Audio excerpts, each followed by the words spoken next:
Bismillahirrahmanirrahim. Assalamu alaikum. Welcome to my YouTube channel Shahidullah Official. Today our topic is कफ. आज हम कफ के बारे में पढ़ेंगे, जिसे हम उर्दू में कहते हैं खांसी। जब बंदे को खांसी हो जाती है तो ये खांसी क्या चीज़ है, ये हमारी बॉडी में प्रोड्यूस किस तरह होती है, इसकी किस्में कितनी है और इसकी वजूहात कौन कौन से होते हैं। तो सबसे पहले व्हाट इज़ कफ। कफ जो है it is a protective response of our respiratory system against any foreign material.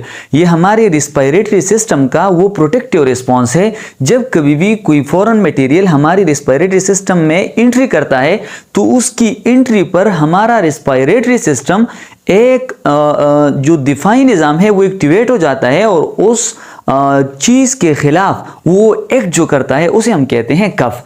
हमने इधर लिखा है it is a protective reflex. Reflex हम किसे कहते हैं, जब भी कोई एक्शन होता है तो एक्शन के खिलाफ जो रिएक्शन हो जाए उसे हम कहते हैं रिफ्लेक्स।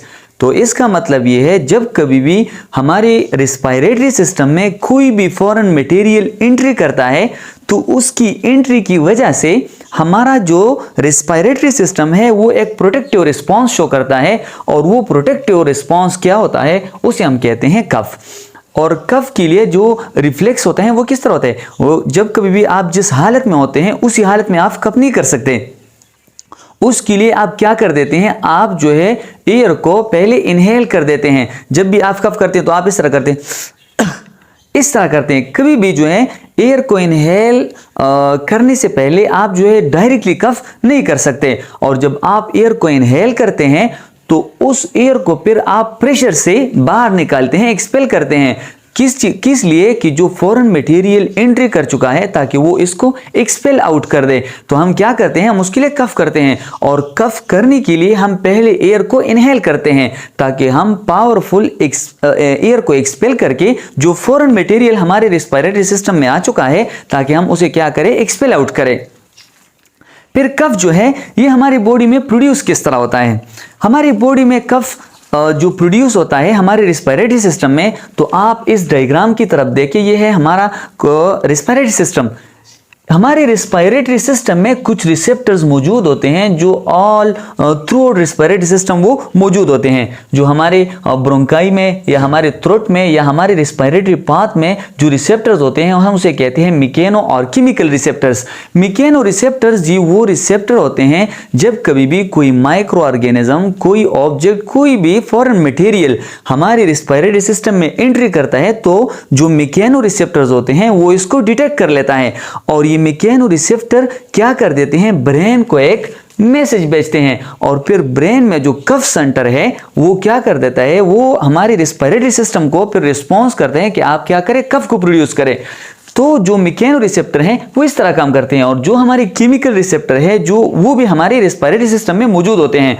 तो जब कभी भी कोई भी केमिकल हमारे रिस्पायरेटरी सिस्टम में एंट्री करता है तो वो केमिकल रिसेप्टर्स जो हैं, जो हमारे रिस्पायरेटरी पाथ में मौजूद होते हैं, वो क्या कर देते हैं, उसको डिटेक्ट कर देते हैं और फिर हमें और कफ को प्रोड्यूस कर देते हैं। ब्रेन को मैसेज भेज के ब्रेन जो है, जो कफ सेंटर है उधर से फिर कफ प्रोड्यूस हो जाता है। तो हम कहते हैं हाउ कफ अकर।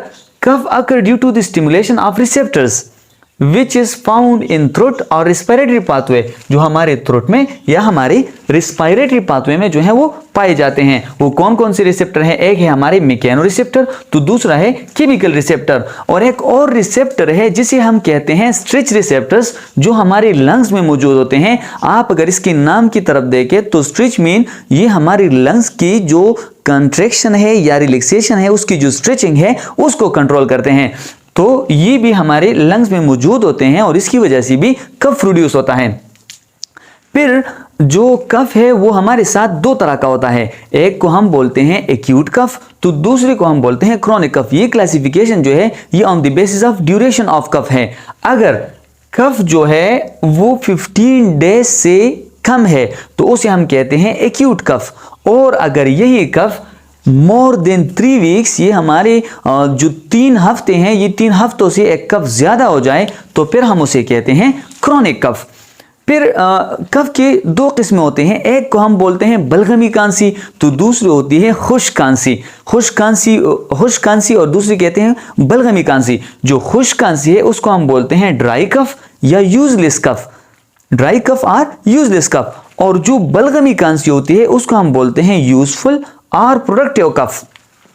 आप एक बात जहन में रख लें, अगर जो यूजलेस कफ है इसको डिक्रीज करना ये डिजायरेबल है। अगर किसी बंदे को ड्राई कफ हो जाए तो उसको चाहिए कि वो उसे क्या करे, उसको डिक्रीज करे, सप्रेशन को इस्तेमाल करे, जो ड्रग्स की दवाइयाँ हैं, जो कफ की दवाई है उसको इस्तेमाल करके कफ को ख़त्म करे। और जो प्रोडक्टिव कफ है उसमें जो कफ की सप्रेशन है वो ज़्यादा डिज़ायर नहीं है। इसकी वजह यह है क्योंकि इसमें बलगम होता है, स्पूटम जो होता है वो हमारे रिस्पायरेटरी सिस्टम में होता है, तो उसको बाहर निकालना बहुत ज़रूरी होता है। अगर हम उसमें सप्रेशन लेते हैं तो वो क्या कर देते हैं, बलगम जो है, जो स्पूटम है, वो हमारे रिस्पायरेटरी सिस्टम में रह जाता है, और जब वो हमारे रिस्पायरेटरी सिस्टम में रह जाए तो उसकी वजह से फिर हमें क्रोनिक इन्फेक्शन हो सकते हैं। तो अगर हमने प्रोडक्टिव कफ में ड्राई कफ की मेडिसिन यूज की, हमने सप्रेसेंट यूज की, तो ये क्रोनिक इन्फेक्शन की तरफ फिर जाएगा। तो जो यूजलेस और ड्राई कफ है इसकी ट्रीटमेंट इंक्लूड है सप्रेसेंट पे, हम उसके खिलाफ सप्रेसेंट को इस्तेमाल करके उसके खिलाफ हम सप्रेसेंट को इस्तेमाल करते हैं। और जो यूजफुल और प्रोडक्टिव कफ है तो उसमें हम एंटीबायोटिक्स इस्तेमाल करते हैं अगेंस्ट इन्फेक्शन। अगर कफ के साथ बुखार है, इन्फेक्शन है, तो उसके लिए हम क्या करते हैं, एंटीबायोटिक्स को इस्तेमाल करते हैं। और दूसरा है एक्सपेक्टोरेंट्स। इंशाल्लाह आने वाली वीडियो में मैं आपको बताऊंगा कि सप्रेसेंट कौन से हैं और इसी तरह एक्सपेक्टोरेंट कौन कौन से हैं, सप्रेसेंट किस तरह अपना एक्शन परफॉर्म करता है, तो एक्सपेक्टोरेंट किस तरह अपना एक्शन परफॉर्म करता है। फिर हम इस डायग्राम की तरफ आते हैं। ये है हमारा रिस्पायरेटरी सिस्टम। ये जो आपको ब्लू डॉट्स नजर आ रहे हैं ये है रिसेप्टर्स, जो कि मैकेनो और केमिकल रिसेप्टर्स हैं। और इधर जो रेड लाइन में आपको ये डॉट नजर आ रहा है ये है इरिटेंट। कोई भी माइक्रो ऑर्गेनिज्म या कोई भी ऑब्जेक्ट ये हमारे रिस्पायरेटरी सिस्टम में एंट्री करता है, तो इसकी एंट्री की वजह से क्या हो जाता है, जो मैकेनो रिसेप्टर है या केमिकल रिसेप्टर है वो एक्टिवेट हो जाते हैं और वो ब्रेन को एक मैसेज भेज देते हैं, जो ब्रेन में हमारा कफ सेंटर है। तो उधर से फिर क्या होता है, कफ प्रोड्यूस होता है। तो ये है इरिटेंट, ये है रिसेप्टर्स।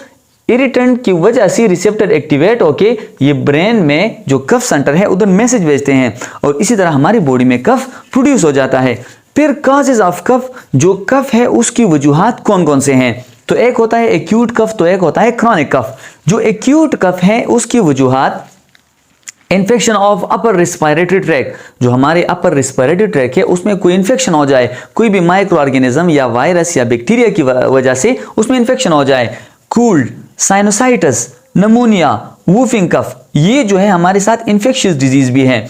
और इसी तरह ब्रोंकाइटिस, एम्फिसीमा, एनवायरमेंटल एलर्जेंस, जो एनवायरमेंटल एलर्जेंस होते हैं ये भी हमारे साथ एक्यूट कफ को जो है वो एक्यूट कफ की वजह बन सकती हैं। और यही चीज़ें अगर इसकी ड्यूरेशन 3 वीक से ज़्यादा हो जाए तो फिर ये कफ हमारे साथ क्रोनिक कफ में बदल जाता है। जो क्रोनिक कफ है उसकी वजूहात भी यही है, एनवायरमेंटल इरिटेंट्स, जो जितने भी एनवायरमेंटल इरिटेंट्स हैं, यानी जो पॉलन्स हैं या स्मोक है, डस्ट पार्टिकल्स हैं, जो भी है उसकी वजह से अगर कफ प्रोड्यूस हो जाए तो वो क्रोनिक कफ हो जाता है। स्मोकिंग की वजह से, ब्रोंकाइटिस की वजह से, पल्मोनरी जो टीबी होती है उसकी वजह से, इसी तरह long term use of AC inhibitor, angiotensin converting enzyme inhibitor, जो हम हाइपरटेंशन में लेते हैं, अगर उसकी हम लॉन्ग टर्म यूज करते हैं तो उसकी वजह से भी हमें कफ, क्रोनिक कफ जो है वो प्रोड्यूस हो सकता है। इंशाल्लाह आने वाली वीडियो में मैं आपको ये बताऊंगा कि कफ के खिलाफ हम जो मेडिसिन यूज करते हैं वो कौन कौन से है और ये किस तरह हमारी